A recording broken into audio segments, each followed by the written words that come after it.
네, 안녕하세요. 백세특강 양수진입니다. 요즘 우울증과 같이 마음의 병을 앓고 있는 분들이 정말 많습니다.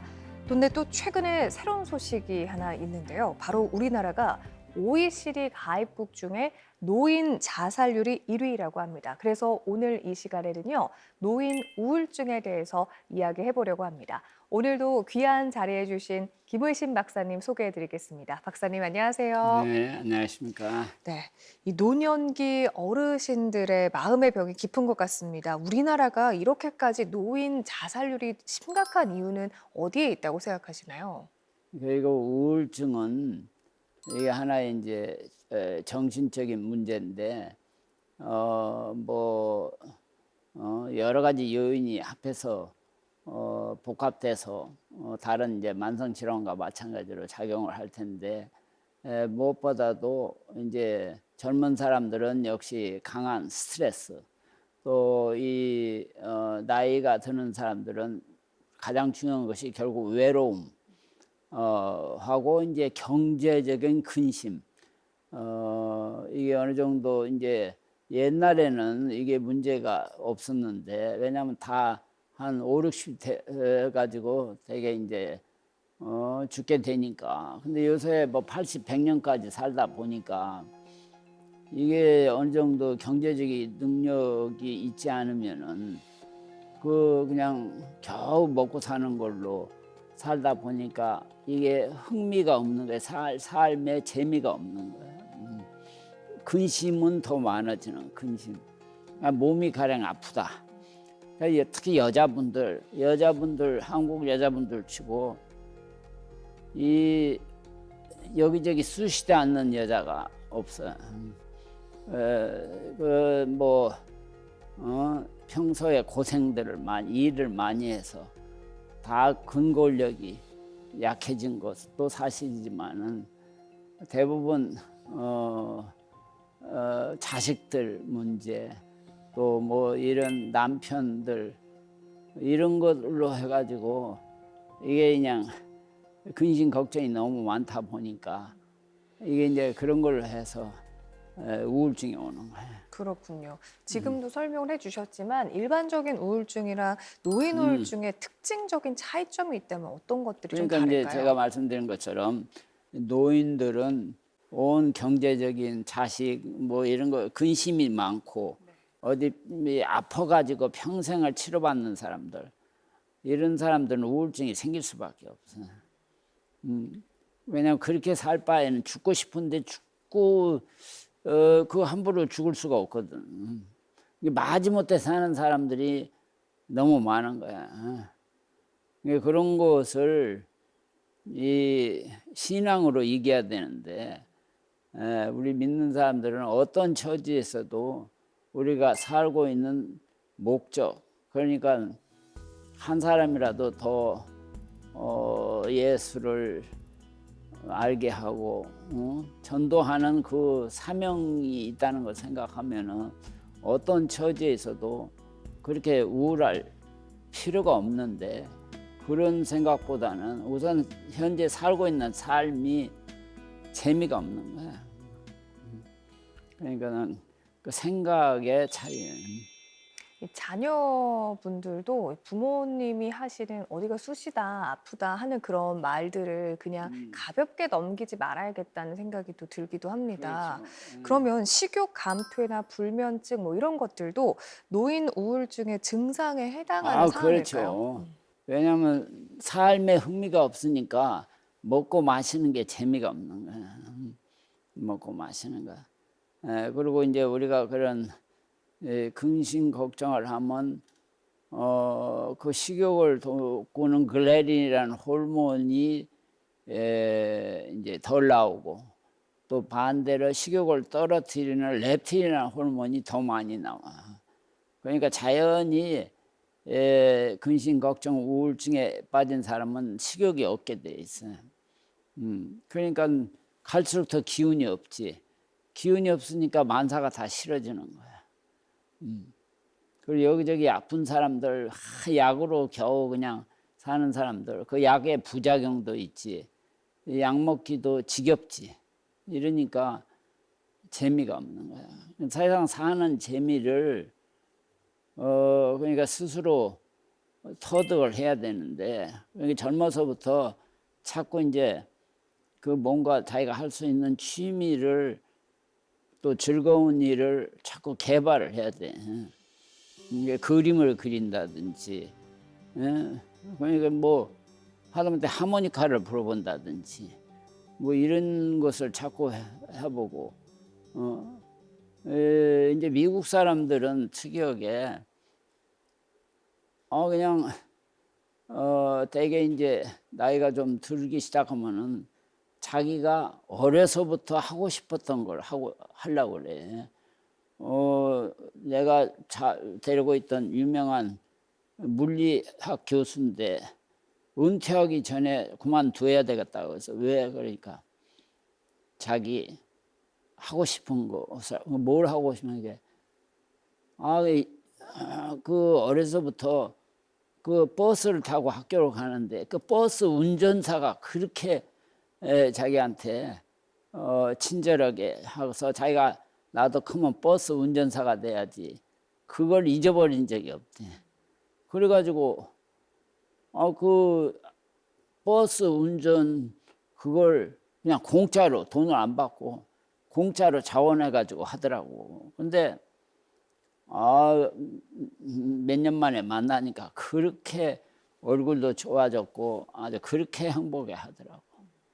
그런 것이 우리가 건강을 유지할 수 있는 거, 자기가 하고 싶은 거, 이걸 할 수 있다는 것은 굉장히 건강을 유지하는 데 중요해.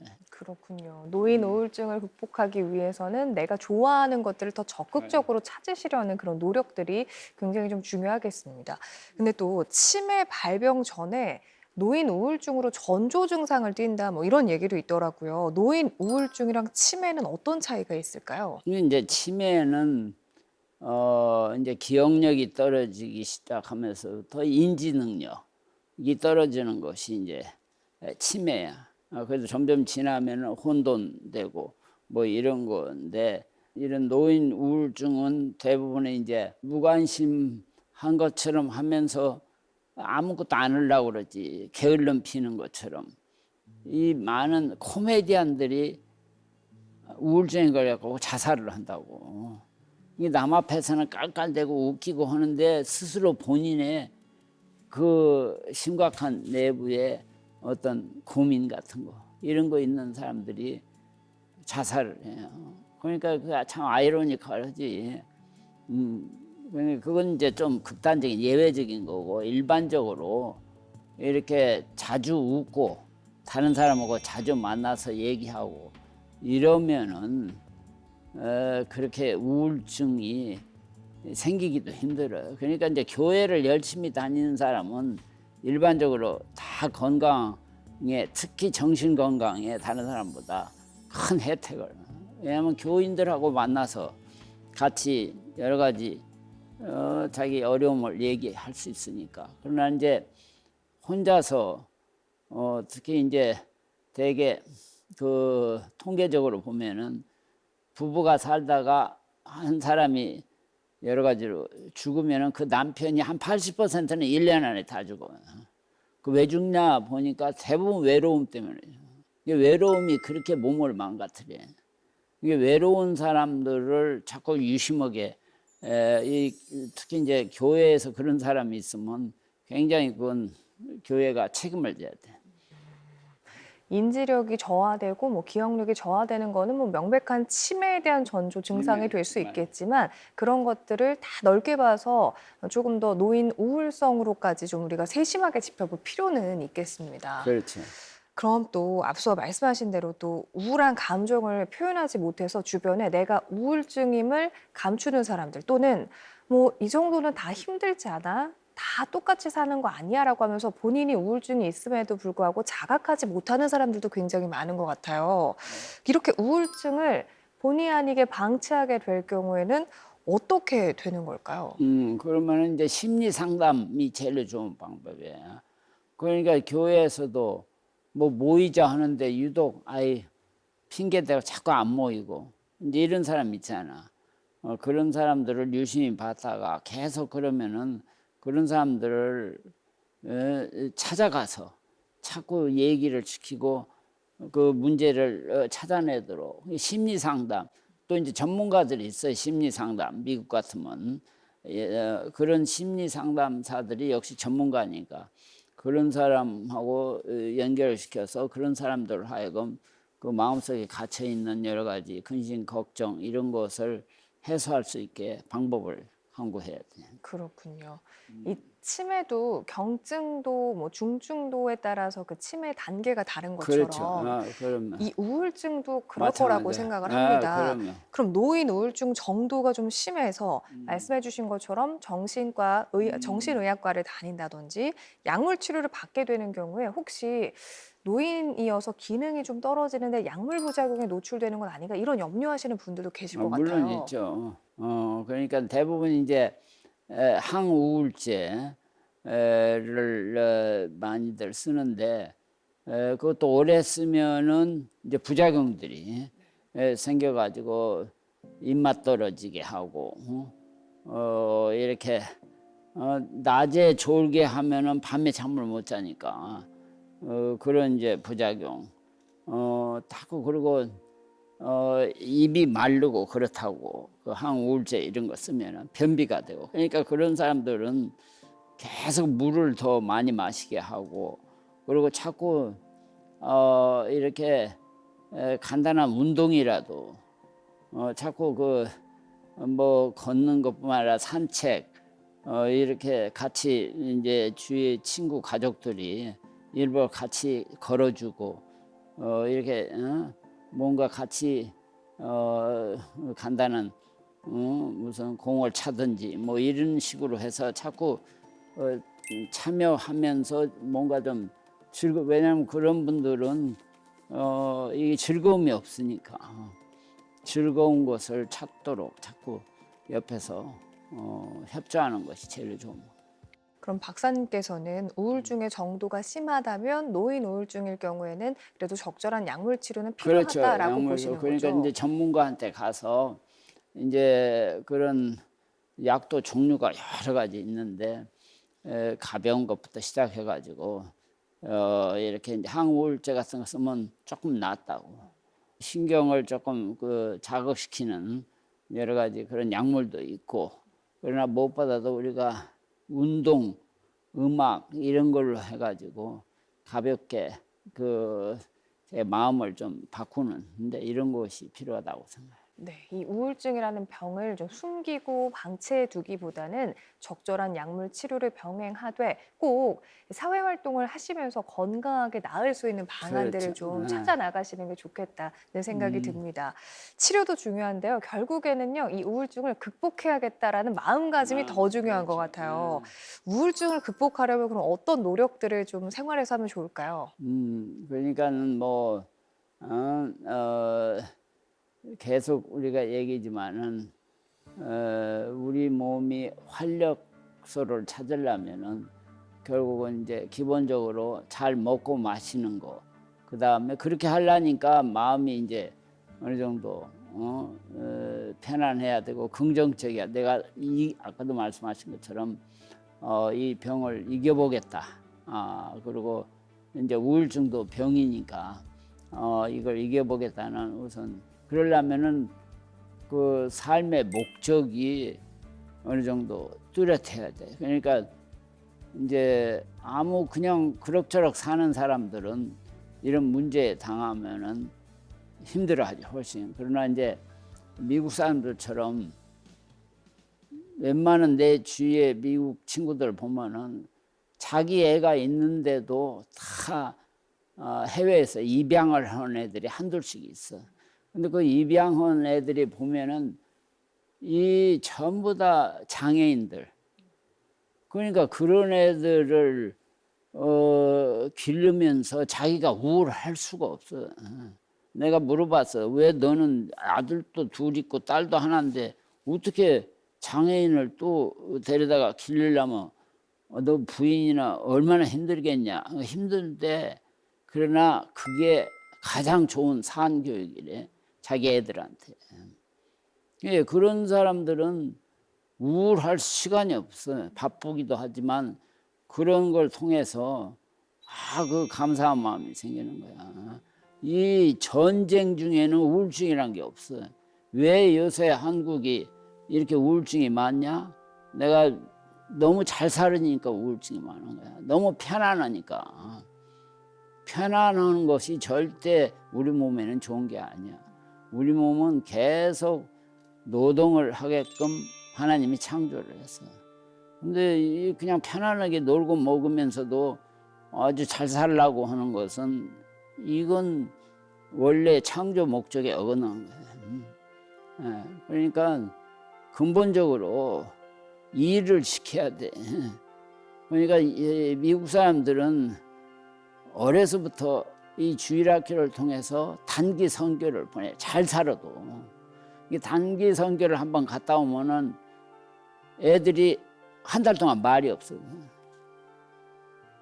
얼마나 자기가 지금 사치스럽게 살고 있다는 걸 금방 느끼거든요. 화장실이 없어, 물이 없어서 멕시코만 가도 당장 얼마나 세계 인구의 3분의 1이 하루에 한 끼니뿐이 못 먹어. 지금 현재도 세 끼니를 먹을 수 있다는 것은 엄청난 복을 받고 있는 건데 그걸 대부분이 못 느껴. 그런 애들이 우울증이 걸리는 거야. 너무 마음이 편안하고 먹고 살기가 좋아져서 그래서 또 노인 우울증에 빠지기도 하지만 또 반대로 보면요. 노인 빈곤이 노인 우울증의 원인이 되기도 하잖아요. 바로 그러면은 이런 노인 빈곤으로 인한 우울증을 겪고 계신 분들에게는 우리 뭐 한국 교회라든지 우리 사회가 어떤 노력들을 좀 기울이면 좋을까요? 그 텔레비전에 보니까 그런 노인들을 찾아다니면서 도와주는 단체가 있더라고. 그 텔레비전 선전에 아주 예쁜 젊은 아가씨가 그냥 고생해가지고 그냥 보기에도 안타까운 할머니를 일일이 가서 밥을 먹여주고 뭐 하니까 그냥 고개 박수 그러고 있던 그 할머니가 얼굴에 그냥 활짝 웃는 그게 텔레비전에 바로 그런 거야. 그러면 그렇게 하는 그 사람도 굉장히 이제 좋은 일을 하기 때문에 몸에서 그 좋은 유전자가 발현을 훨씬 많이 해. 그렇기 때문에 건강을 유지할 수 있고 또 건강하니까 행복할 수가 있는 거다. 다 그 덕을 보는 거다. 결국에는 돕고 사는 선순환의 구조가 우리 사회의 이 우울을 잠재되어 있는 이 우울을 낫게 하는 방법이 될 수 있겠다는 생각을 합니다. 본인과 함께 결국에는 주변의 노력도 굉장히 중요한데요. 가족이나 친구, 자녀분들은 노인 우울증을 앓고 있는 분들을 위해 또 어떤 노력을 하면 좋을까요? 우리 사회 전체가 그런 이제 어려움 속에 있는 사람들을 어떻게든지 도우려고 이게 이제 뭐 여러 가지 정책도 만들어야 되고 특히 이제 제가 늘 생각하는 것은 이 젊은 사람들이 지금 지나친 스트레스로 우울증이 많으니까 이런 우울증이 되면은 이게 우울증도 병인데 그 기전을 보면은 역시 그 이제 활성산소 스트레스가 너무 많아 활성산소로 해서 뇌세포에 여러 가지 기능 장애 이런 게 생긴단 말이야. 그러니까는 하다못해 그 좋은 그 이제 항산화 아까도 얘기했지만은 그런 제품 뭐 알약도 있고 마시는 것도 있고 별게 다 있다고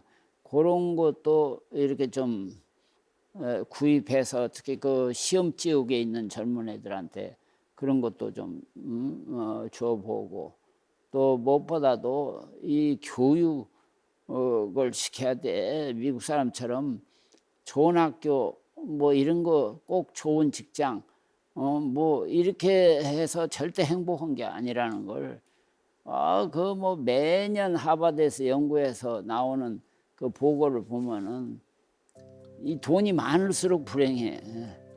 돈은. 그러니까 그런데 그냥 우리 한국의 젊은 애들은 만사가 돈 버는 걸로 다 연결돼 있어. 창피스럽게도 OECD 국가에서 한국만이 유일하게 우리 삶에 가장 중요한 게 뭐냐 하면은 돈이라고 그래서 다른 나라는 전부 다 가족이라고 해서 가족, 가정. 이게 한국만이 돈이라고. 그러니까 이건 한국 사회는 이게 그러니까 뭐 지난 1월 달에도 미국의 심리학자가 와서 한 달 있다가 뉴욕 타임즈나 이런 데다가 한국은 병든 사회다 그랬어. 가장 우울한 사회고 희망이 없는 사회다. 그런 걸 우리가 내일이 아니다고 할 게 아니라 우리 이 국가의 장래, 국민의 장래를 생각해서 어떻게든지 서로가 그러려면은 우선 정신교육이 제일 중요한데 이 정신교육이 지금 학교에서도 못해, 가정에서도 못해, 교회에서 해야 돼, 교회. 이게 교회가 어떻게든지 주일학교를 활성화시켜가지고 어려서부터 가치관을 올바로 만들어야 돼, 가치관. 돈 많이 버는 것이 절대 건강이나 행복에 관계가 없다는 것을 계속 인식을 시켜야 돼. 교수님이 말씀해 주신 통계자료 저도 보면서 굉장히 충격적인 결과다라고 생각을 했던 적이 있거든요. 앞으로 향후 조사가 되는 이런 자료들에는 우리나라 사람들이 1순위로 돈을 꼽기보다는 가족과 친구, 사랑 같은 것들을 더 꼽아낼 수 있는 그런 아름다운 사회가 만들어지길 바라며 오늘 이 시간도 마무리하겠습니다. 김은신 박사님과 함께 2주에 걸쳐 노인 우울증 그리고 치매에 대해 알아봤습니다. 오늘도 귀한 이야기 나눠주신 박사님 정말 감사합니다. 고맙습니다. 네, 감사합니다. 네, 백세 특강 다음 시간에도 알찬 소식으로 다시 찾아뵙도록 하겠습니다. 고맙습니다.